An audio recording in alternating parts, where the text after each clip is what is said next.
Support comes from Mosby Building Arts, providing exterior solutions for homes with faded, cracked, or outdated siding. Details at callmosby.com. From St. Louis Public Radio.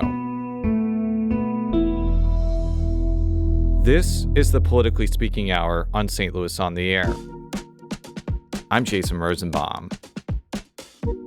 Missouri's access to abortion expanded dramatically last week when a Jackson County judge struck down a slew of restrictions on the procedure, and that includes laws that effectively prevented groups like Planned Parenthood from offering medication abortion. Gillian Wilcox of the ACLU of Missouri says Judge Jerry Jung's decision will have an immense impact on the state. Our court challenge was necessary to fight back against the politically motivated decisions to stall and delay Missourians' ability to exercise their rights, while these same politicians continue to scheme to overturn the will of the voters as they attempt to impose a new abortion ban. What Wilcox is alluding to is a November 2026 ballot item known as Amendment 3. Missouri lawmakers placed that measure on the ballot as a way to overturn a 2024 constitutional amendment, also known as Amendment 3, that protected abortion rights. Backers of that plan include prominent Missouri Republicans, such as Governor Mike Kehoe. And I think the Amendment 3 that will be before Missourians this year has some language in it that will make Missourians feel more comfortable. Certainly as the father of four, three of those are girls. I understand those concerns, and I believe that this kind of newer version fits Missouri's values, and I'm hopeful that we'll get the people out to vote. Joining us now to talk about the impact of last week's ruling is Sarah Fentem, St. Louis Public Radio's healthcare reporter. Sarah, welcome back to the Politically Speaking Hour on St. Louis on the Air. Hello. This case has been going on for a very long time. In fact, it was filed the day after voters backed the 2024 version of Amendment 3 that enshrined protection for abortion rights in the Missouri Constitution. What did the judge in Jackson County decide last week? What Judge Jung decided was a lot of the restrictions that remained on the books in Missouri violated that newly passed Amendment 3. And so what Planned Parenthood and the ACLU had argued about was, okay, Amendment 3 put the right to an abortion in the Constitution, but all of these restrictions essentially amount to a ban still.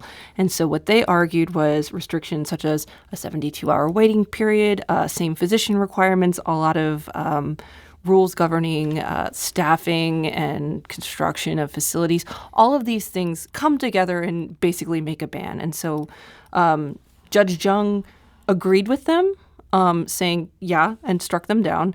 Not all of them. There are still like a handful that are left, but for the most part, I would say this was considered a victory for Planned Parenthood and the ACLU. Jung had issued a preliminary injunction last February on a host of abortion restrictions, but one of the things she did not enjoin was a statute that required something called a complication plan. She did end up enjoining it last week, but before we talk about that, what is a complication plan and why was it standing in the way of women getting medication abortions? A complication plan is something that the state of Missouri required, and it's sort of what it sounds like, which is it's a plan that abortion providers submit to the state that says this is what happens in the case of an emergency. This is what we need to do. To an outsider, I think that would sound pretty benign. For people at Planned Parenthood and other advocates, they say this is a way that anti-abortion state officials can still regulate us in a way that really ties our hands, especially because what they say is, they can change a complication plan requirements whenever they like. And so that puts us at a lot of risk of, stopping and starting services. And so that's why even though Amendment 3 was passed, even though we saw this injunction happen, there were still only, I want to say, a few hundred abortions that occurred since Amendment 3 has been passed. At least that's according to preliminary data from the state, because Planned Parenthood clinics essentially the only game in town right now for abortion providers in Missouri. And they were doing what's called procedural abortions. Yeah, procedural abortions. Sometimes they're called surgical abortions, even though there's not really a ton of surgery involved. It's more of suction, honestly. But so procedural abortions started up in earnest, still not as many as there were maybe a decade ago. But Planned Parenthood said that the complication plan requirements prevented them from providing medication abortion, which is when you take pills. A lot of people do them at home, and you kind of do an abortion on your own. And so they were saying the complication plans keeps people from doing that. By far the most popular form of abortion for a lot of people in the United States. As I mentioned, though, Jung did strike down the requirement for a complication plan, which, as Margaret Baum of Planned Parenthood Great Rivers noted on Monday, allowed things to move very quickly when it came to abortion access. The court's ruling just days ago is already having a real impact on patients' lives. Over the weekend, people began scheduling their appointments online. And here in St. Louis at our Central West End Health Center, I am proud to say I have already begun providing medication abortion for patients seeking care. That was Margaret Baum, the chief medical officer at Planned Parenthood Great Rivers. So I believe this is the first time medication abortion has been offered in the state since 2018. Mm-hmm. So this is a pretty seismic shift to where the state was not only, after Roe versus Wade was overturned, but even before that. Right. Missouri was not a high access abortion state before Roe versus Wade came down, correct? Absolutely not. I think a lot of people assume that, once Dobbs came down, that was sort of when abortion ended in earnest in Missouri. But as we've heard, Planned Parenthood, again, sort of the only providers left. I think there was, 3 clinics. And at a certain point, the only one that was left was here that was providing any kind of abortion. In St. Louis, by the way. Yeah, in St. Louis, if I'm not mistaken. Again, this has been going on for a decade at least. I've been here since 2018, and it has been happening since then. So because there were so many restrictions, and because our 2 largest metro areas are on the border of states that have fewer restrictions, Kansas and Illinois, I think providers thought, why are we jumping through so many hoops to do it here when we can send people across the river? That was when we saw Planned Parenthood construct the big clinic across the river in Fairview Heights, which is where they were sending a lot of their patients because, again, why deal with all these restrictions when you have a much more permissive state a 20-minute car ride away? One law that Jung did not overturn was a requirement that a doctor has to provide a patient with medication to induce an abortion. Emily Wales of Planned Parenthood Great Plains, which is on the western side of the state. Yeah, that's the Kansas City sort of based one, and also Columbia as well. Conceded on Monday that keeping that law in place will have negative consequences for Planned Parenthood. So there are certainly some restrictions that remain in effect related to abortion care. And one of those is that advanced practice clinicians, so nurse practitioners or physician assistants, cannot provide medication abortion on their own or any type of abortion. That's a disappointment from the healthcare provider perspective. This is something that we know is safely within the scope of practice for advanced practice clinicians. And we did provide quite a bit of evidence at trial, just explaining that across the country in states where abortion is legal, advanced practice clinicians commonly provide abortion care and do it in a very safe way. And so we're disappointed because there will be less access statewide because that restriction remains in effect. That's one piece of a very long, very thoughtful decision, however. And so with so many of the other restrictions not in effect, we'll be able to expand much more quickly. And we know just from patient demands and conversations with patients over the last year and a half that having medication abortion back at all is such a huge relief to patients who otherwise were traveling. Even in a state with constitutional protection, they still had to travel for medication abortion. That was Emily Wales of Planned Parenthood Great Plains, which provides access to abortion on the western side of the state in places like Kansas City and Columbia. Sarah, what did you make of what Emily said there? The first thing is what I'm hearing from her is like, hey, we're disappointed about this, but a win is a win, and they're big. I think the big things that they were looking at, the complication plan, the waiting period, those that were really that they had identified as the restrictions that were really keeping them from providing medication, those were struck down. And so that was the first thing I heard. The second is this an argument about non-MD health workers. Sometimes they're called APRNs, advanced practice nurse, registered nurses. That's an argument that's happening even outside of the abortion space. We saw that an argument about requirements for those people in the state legislature this year. It's something that isn't really confined to the abortion debate. And so, again, I think what I'm hearing is a win for Planned Parenthood. And the other thing, too, is Planned Parenthood may be expanding telehealth services, Yes. which may make it more available than it is now. Can you talk a little bit about that? Right. One of the restrictions that Jung struck down was what is kind of known as the telehealth or the telemedicine ban, which is a requirement that a physician needs to be present when someone takes the first initial dose of an abortion medication. Usually that's done in sort of a 2-dose regimen. And so there was a requirement that if you take mifepristone, I think is the first one that you take, is like you have to kind of be in the room with a physician. That makes it difficult, of course, to provide abortion medication through telemedicine, which is where you have, it might be sent through the mail or you pick it up and you do an abortion at home. You take the pills on your own.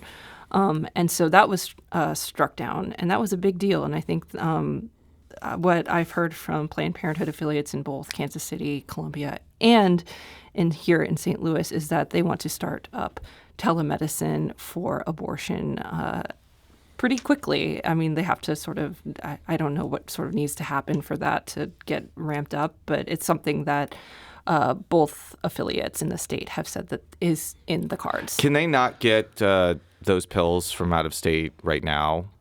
We do know that people in Missouri are getting abortion pills through other states, including Massachusetts, California. They have shield laws that protect physicians when they provide them to other people from out of state.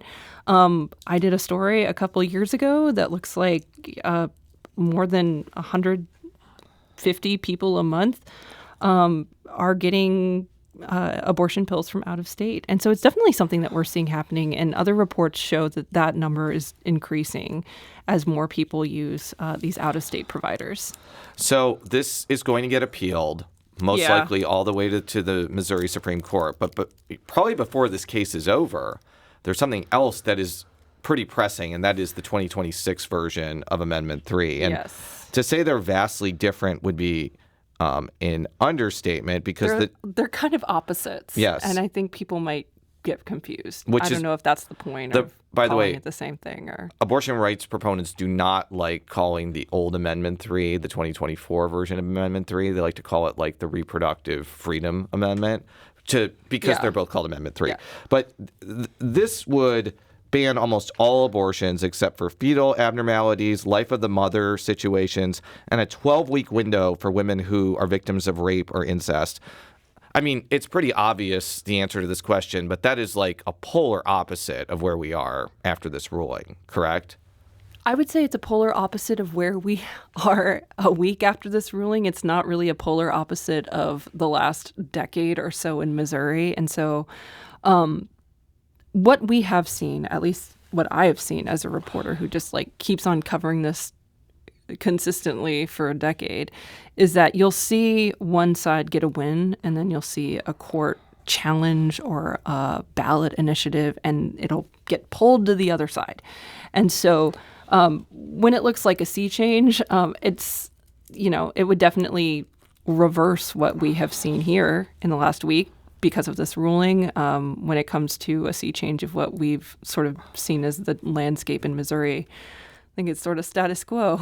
Well, there's another aspect in that 2026 version of Amendment 3 that would ban gender-affirming care for minors, which is already banned in statute, but they're trying to ban it in the Constitution. And There is a sunset rule Right. for the current ban that is still in effect, if I'm not mistaken. Yes, and this would make it permanent. They could have passed it this year, but I think it's stalled in the House. If I'm not, or it's stalled because they wanted to use it on this amendment. But I can't read everybody's minds. Mm-hmm. So I asked Republican House Majority Leader Alex Riley of Springfield earlier this year if it was misleading for abortion rights opponents to focus on the gender-affirming care issue with Amendment 3, when the key thing driving this measure is basically reversing Missouri's newfound abortion access. Well, I think it's about both of those things.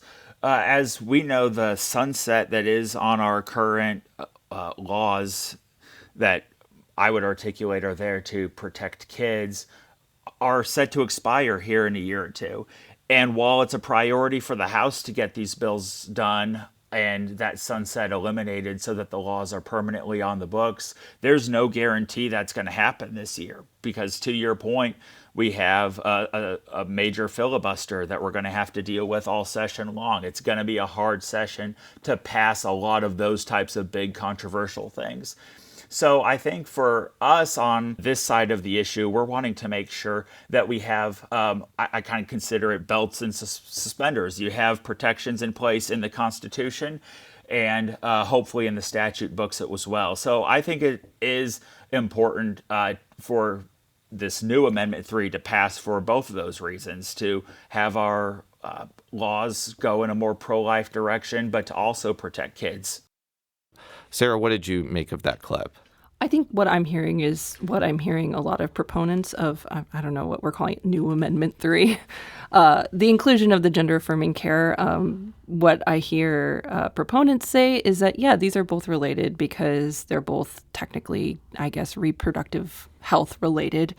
I think that it could sway it. If we look at what happened with Amendment 3 back in 2024, it wasn't a watershed moment. It wasn't a huge win. I think it passed with, a couple percentage points? I think 2 or 3 percentage points. Yeah. And I think the inclusion of the gender-affirming care portion of this, people in Missouri feel really strongly about this. And it is a contentious issue. It, I think, just might come down to how many people come out and how, I think it could make a difference is essentially what I'm saying. When I spoke with Margot Riphagen-Dunn of Planned Parenthood Great Rivers Action, she says that abortion rights advocates are energized to make sure that they don't lose abortion access that they've gained since Roe v. Wade was overturned 4 years ago.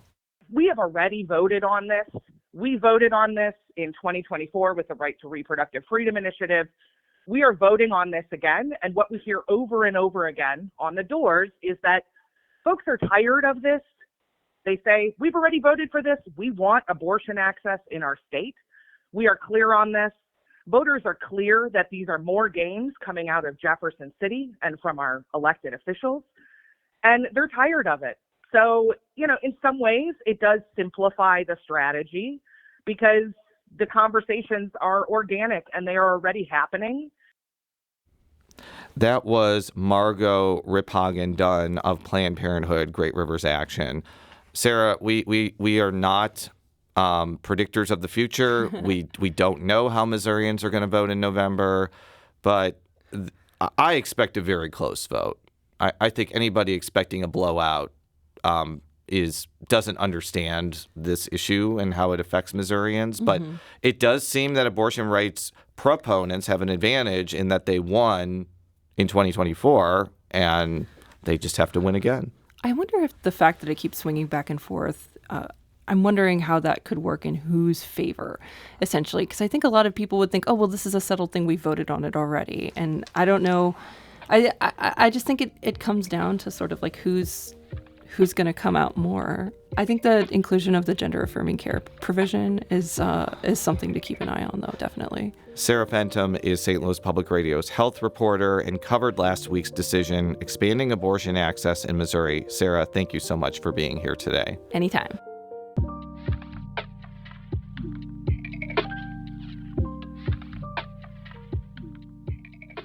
This episode was produced by Jason Rosenbaum. Our audio engineer is Aaron Dorr. This podcast was mixed and edited by our executive producer, Alex Hoyer. St. Louis on the Air is a production of St. Louis Public Radio. Understanding starts here. Do you find yourself regularly listening to episodes of St. Louis on the Air? Suggest us to a friend you think might enjoy our conversations. And leave us a review and rating on Apple Podcasts on the App Store. It's the simplest way to help people discover our show. Thanks. St. Louis Public Radio is a member-supported service of the University of Missouri St. Louis.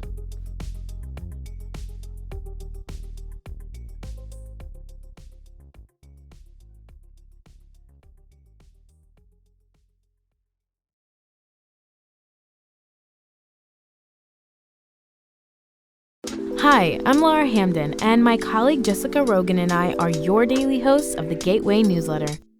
We meet with the editors in the STLPR newsroom every weekday to bring you the top local stories of the day in a quick and easy 6-minute read by 6 a.m. In an age of overwhelm, it's a refreshing, thoughtful take on the news day, if we do say so ourselves. Fine-tune your daily news habit with the Gateway newsletter. Subscribe at stlpr.org/gateway.